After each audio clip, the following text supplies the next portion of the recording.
Hi everyone, welcome back to my YouTube channel. My name is Rosie, it's my husband Jeremy. Hello. We recently spent 1 month in Cambodia and we thought we would break down how much it cost us for 12, I think, different points. So the computer's there, so if we look that way, that's why. We're going to be talking about accommodation, transport, eating out, groceries, drinks, utilities, fun/visits, laundry, tips and donations, bank fees, health and visa. So there's 12 different items.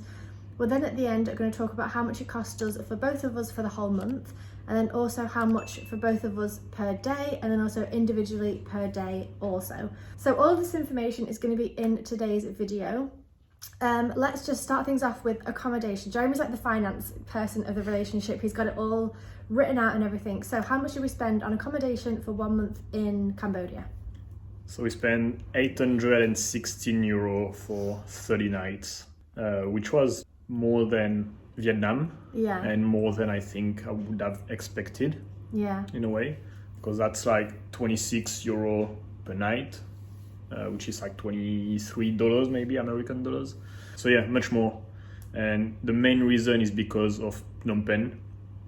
It was such a pain to find an accommodation over there that I liked, that had good reviews, good internet and stuff like that. That was not that was like cheaper basically. So I just couldn't find anything cheaper that I liked, I wanted to stay in. So I had to keep moving the cursor on booking.com for a little bit more per night, until I found something. And yeah, like just these 2 weeks in Phnom Penh was like pretty much 500. So two things before we carry on. First thing is that we also spent a month in Vietnam, and I've done this whole video for Vietnam as well. So if you want to see how much we spent, we actually went to 5 or 6 different places, so the prices vary a little bit. So you can go ahead and find that video. Second thing I forgot to mention at the beginning is that we spent 2 weeks in Phnom Penh and 2 weeks in Siem Reap. So whereas with Vietnam, we travelled a lot, went to different places. When we were in Cambodia, we tried to spend 2 weeks so that we could get some work done. We could like chill out a little bit, because Vietnam was fun and exciting, but it was also tiring. So we did 2 weeks, which is why I think we thought accommodation would be cheaper because we weren't changing all the time. But actually the accommodation that we got was a really, really nice one. It's a beautiful apartment in Phnom Penh, close to the old market, close to the royal palace, had a rooftop swimming pool, we had our own kitchen. Like, it was a really nice place. But like I said, we both work online. I obviously do YouTube, but Jeremy does online work as well, so we need good internet. We like to sleep, we like quiet apartments, we can film videos. We like to be central but not too, in the loud streets. So we're not your typical like 18-year-old backpacker that'll stay somewhere for a $5 a night. We do have certain criteria, like you said, that we do want to stay in nice places. We're also married, we're 35, so we don't want to stay in dorms. So there are kind of different factors just to be aware of. Because if you're a 18, you could travel for much cheaper, I guess. If you didn't need Wi-Fi, if you didn't need all these different things, you could definitely find somewhere cheaper. But we are quite fussy with our accommodation. There was actually plenty of much cheaper accommodation in Phnom Penh, but it was in the red light district, which is with all the lady bars. And all the reviews were like, you see people going in and out all night, and she's like, let's avoid that. So €816 for the month. So that's 2 weeks in Phnom Penh, 2 weeks in Siem Reap, including 1 night in a fancy hotel. That really got us. I contacted a hotel and I looked on their website, and like sometimes it's 200 a night, sometimes it's 300 a night, sometimes it's anywhere in between. I contacted them and we actually got a discount, so we paid $60 for the night. So yeah, I mean, it was cheaper than it would have been, but it was also double what we'd paid in the other places, so it's kind of something to bear in mind. Okay, so next up is transport. So a little bit different to Vietnam, where we travelled a lot every kind of couple of days. We spent less, I think, on transport. I would expect so anyway. I'm going to find out in a second, because we only went from Saigon to Phnom Penh to Siem Reap, and then Siem Reap to Bangkok. But which parts of the travel did you include? Going to Cambodia and moving within Cambodia. So it's two long buses basically, to arrive in Cambodia and then to go to Siem Reap, and then a few taxi and a few things here and there, obviously. So yeah, we spent €131, which is that's not bad. No, it's not bad. It's like more than half. Like in Vietnam, it was 350 pretty much. So it's less than half than what we spent in Vietnam. So yeah, moving less helps tremendously for sure. If you're traveling long term, it's better to stay somewhere for a couple of weeks or a month or even longer, so that you're spending less on travel. And usually you get cheaper accommodation most of the time if you stay longer in a place. So yeah. Okay, so $131, not bad. Yeah. Euros, sorry. Okay, next up is eating out. So we did buy some food. There's a groceries one there. I bought some food because I was ill the first couple of days we arrived in Cambodia. So I went and bought peppers and things. We'll talk about that in a second. But in terms of eating out, mostly we ate out twice a day for the whole month, pretty much. Yeah, it's like lunch, dinners, and a few like smoothies here and there for breakfast once in a while. Yeah, we spent €290, which is pretty much the same than Vietnam, at like €10. Again, considering it's basically a month, so 30 days, 2 meals a day, that's 60 meals. For both of us, that's 120 meals, overall. It's very affordable, to be totally honest. And it was very similar to what it was in Vietnam. So I think the thing to bear in mind with food is that we were eating like the street food vendors, either in Siem Reap where they have like the whole line of street food vendors where you get like, noodles for a couple of dollars or this for a couple of dollars. And same in Phnom Penh, would go to like the small kind of street vendors rather than going to like a 5-star, restaurant with sea views and all fancy caviar. Even without that, I feel like as soon as you have a proper restaurant where you sit down when you have a menu, price double. We did that once, didn't we, for like Indian food? We ended up sharing a dish because it was like $8 for a meal, whereas usually it's $2 like doubles each. As soon as you eat and you have a menu with 10 options, price doubles straight away. But ultimately we spend basically €2 per meal per person. But we also, part of it was, yes, we want to save money, and you can either pay $2 a meal or you can pay $10 a meal. Obviously, it's a huge difference when you're traveling long term. So much better. Anyway. But also, we enjoy that. We enjoy trying new foods and going to new places and being like, oh, let's try here, or oh, let's go there and try this new food I've never had before. Oh, I wonder what that is. Let's have that. I think it's most of the time also when you don't know what you're eating. Yeah, and most of the time, the food that you're gonna find in a proper restaurant is exactly the same than the one in street food. Yeah. Like rice and chicken and sauce that comes from the same market, but you're paying for the place and the staff and everything. Do you know what we found? The food is the same. What I found when we travel though is when you have a restaurant that has 50 different items, it's not as good as when you go to someone who sells 2 dishes. It's like you can have A or B, and they have pretty much the same dishes every single day. And they're so good at making them dishes because they make them every single day, so it's delicious. Yeah. Whereas when you go to a restaurant with 50 choices, it's like, oh, we'll get that out of the freezer, and it's not as homemade and tasty, honestly. Anyway, I mean, if I would have more money, I would change a few things in the way we travel, but I don't think I would change that. No, I think I'm still happy with my street food personally. Yeah. Okay, so next up is groceries. So like I said, I was ill from, not that I was particularly ill, but I just felt a little bit tummy ache. So we went to the grocery store the first day we arrived in Phnom Penh in Cambodia. I got red pepper, carrots, cucumber, cereals, pasta, that kind of thing, just to kind of eat for 4 days to sort my tummy out. And then we went to street food. Jeremy was eating street food the whole time. I guess groceries might have been crisps or a bottle of drink. Yeah, it's anytime we go to the supermarket to buy snacks, drinks, chocolate. That could be a whole thing. But what I enjoyed doing actually in Cambodia was to buy a random chocolate bar and then do a tasting video for TikTok and things like that. So that was actually quite fun to be like, okay, I've got an excuse to do this. So hi guys, here's this new chocolate bar I'm trying, and then have my reaction. But yeah, chocolate could be its own section. Yeah, so we spent €130. Which is not bad. On all that. No. I mean, considering that fed me for 4 days, and then also snacks and everything else for the rest of the month, it's not. It's not bad going. It's just a few things here and there that we need. Also, some products when you need shampoo or stuff like that.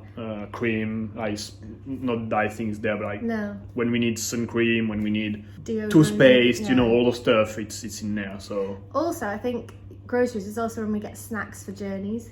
Yeah. I end up getting a packet of crisps, some chocolates, some sweets, a drink. You kind of have a couple of different things to keep you occupied in case you can't get food on the train or bus or whatever. Okay, so next up is drinks. So drinks is basically when we go to a cafe for a drink. I'm pretty sure, I mean it could be, but we haven't been drinking any alcohol recently. I'm pretty sure 100% of that is basically going to Cafe Amazon and getting a lemon tea and a matcha for me when we work. But it's any drink that we get in the street or a smoothie or whatever, €45.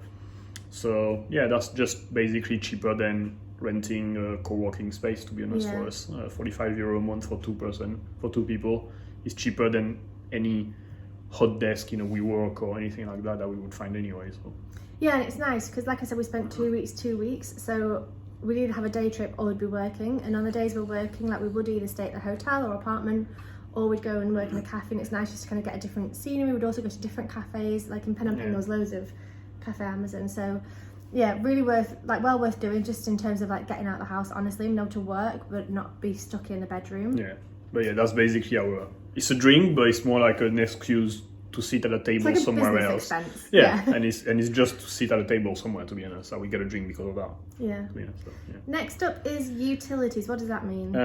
This is just a SIM card. That's the only thing that we spend in Cambodia, is just getting one SIM card. It was roughly 14 euro. Like, we bought it with Vietnamese money, so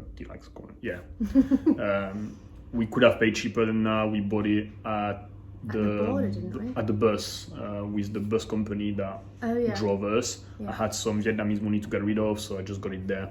We shared the SIM card for the both of us, and then and actually that was funny because usually we have one SIM card and the other one uses the hotspot, but actually in Cambodia that didn't work. The contract that we had on the SIM card, and we didn't know that when we bought it, didn't have the hotspot feature.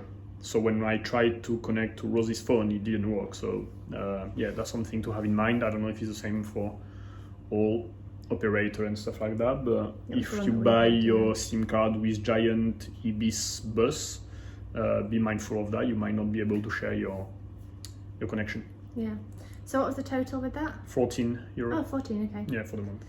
So next up is fun/visits, and this includes going into the Royal Palace. This includes the ticket for Angkor Wat, and the whole section includes the day trip we did with Angkor Wat. Does it include the motorbikes as well that we hired? Yeah. So all the fun stuff. That's €205, which is exactly the same than what we spent in Vietnam, which is interesting. So we spend the same amount of money as being a tourist, but out of this 205, more than half of that is just the ticket for Angkor Wat. Yeah. More than, because it was $60 US each. Yeah. So it's like €110 probably. €114 out of 200 is actually just the ticket for Angkor Wat. So that's a big chunk, obviously. Yeah, and then it's like the Royal Palace, a couple of visits that we did, the killing field. The museum, prison, school thing, renting a motorbike. That was cheap. That was like €8 a day, twice, so pretty affordable. And gas also was like €1 every time. So yeah, mainly there is that the Angkor Wat ticket, to be honest. I always think that when we look at the finances, that's one of the ones again that I wouldn't change, because it's always those day trips are the ones that are like the highlights of your trip. Yeah. So even though it can be expensive, I would say also the shop around. So when we were in Siem Reap and we did that day trip, I think our hotel was selling the day trip for $20, and then you go somewhere else, it's 18. We ended up getting it for like... We found the same for 13. 13, yeah. Per person. And it was the exact same itinerary. I don't know if it was the exact same person, but it was exactly... Well, yeah, because the guy who came with us, I'm pretty sure he bought it through them. So yeah, so it's exactly the same thing. You just need to kind of shop around a little bit, so figure out, okay, well, the hotel sells it for this much. Let's have a look around town and see how much you can find it for, because you can always... I mean, that saved us $7 each. Yeah, 7 each, yeah, 14. Which pay for the motorbike, basically. Yeah. So it's just interesting. I would just shop around when you do day trips. It's well worth doing 100%. And always negotiate anyway. Same with the motorbikes. Yeah. Like they say, oh, it's $10, and you say, okay, I'm just gonna ask next door. Oh, I'll do a deal, $8. Yeah. Okay, like your final deal, like how much is it? Because we're not used to that in Europe. Like a price is a price. The first price, never always say no to the first thing that they say, and you save 20%. Yeah. For sure, at least. Okay, so fun visits 205. Yeah. Then we have laundry. Yeah, next up is laundry. €16 this time. We did it like 2 or 3 times probably. Was a little bit the same in Vietnam. I mean, that's something that we have to do. So. Yeah. Yeah. Not much to say about that. Not much to say about that. Tips and donation. This is always a funny one. There's €4 here. We're very generous with our tips, as you can see. Yeah, and this donation, I remember giving like something to a kid who wanted to sell us some flour, and I didn't want the flour because it would have been smashed in my bag. But yeah, he wanted money for school or whatever. Yeah, So yeah, €4, we did better than Vietnam. In Vietnam it was 40 cents, so we did 10x. That's embarrassing. Okay, next up is bank fees. So when you're in Cambodia and you take money out, you get a bank fee.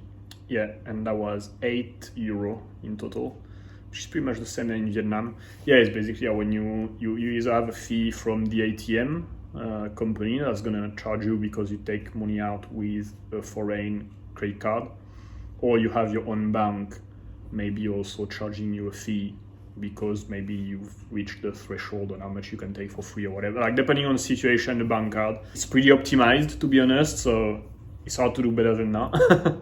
Jeremy's also really good at like figuring out which bank is going to charge the least, and also figuring out how much money we need per day for the whole month, so that we only take money out once, or like if we have to maybe twice, but so we reduce the fees that we take out as well. So there are certain things, like rather than taking money out every week, maybe just figure out how much you need to take it out in one go.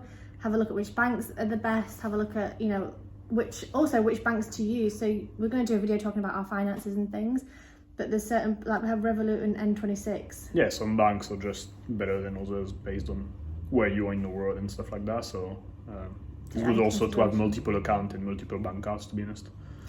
Yeah. Okay, next up is health. Health, this is €89. €87 of that is the travel health insurance that we have. So this is just a monthly subscription, recurring thing. So it's going to be the same amount every month. It's actually it's at $88 a month. So the euro just changed because of the exchange rate. And there is a couple of euro here for some product that you bought at pharmacy, I think like eye drop or something like that. Like you had a little thing someday, so we went to the pharmacy and bought that. So a couple of things like that, but yeah, it's mainly the travel health insurance that we need. SafetyWings, I think it's linked down there now. Yeah, that'll be linked. Yeah. And then next up is the visa. The visa was €72. Most of the, I would say like €68 was actually the visa for both of us. That's about 35 each, right? Yeah, I think it's something like that. And there is a few euro for, so when you travel from Vietnam to Cambodia, you have to exit Vietnam and then you have to enter Cambodia. And we basically paid like €2 or €3 per person, whatever. Our bus company, Giant TB's stuff, because to do it for us. And what they did is they collected the passport, they collected the form that you need to complete to get in.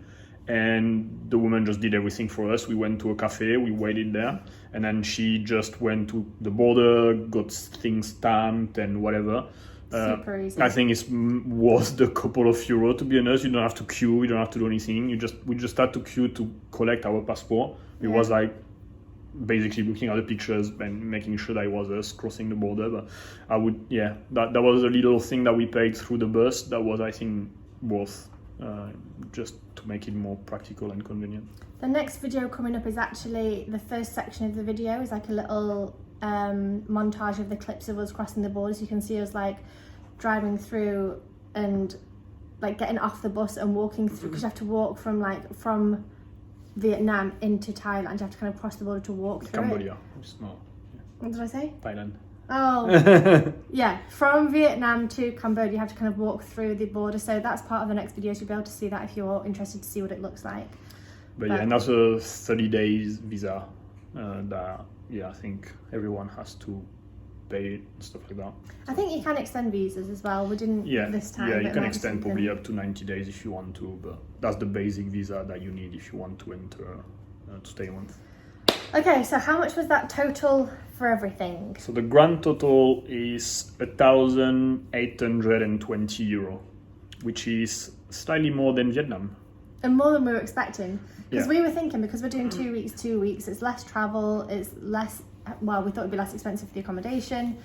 We were still eating out at cheap food places. So we thought, okay, oh my gosh, Vietnam was more than we thought.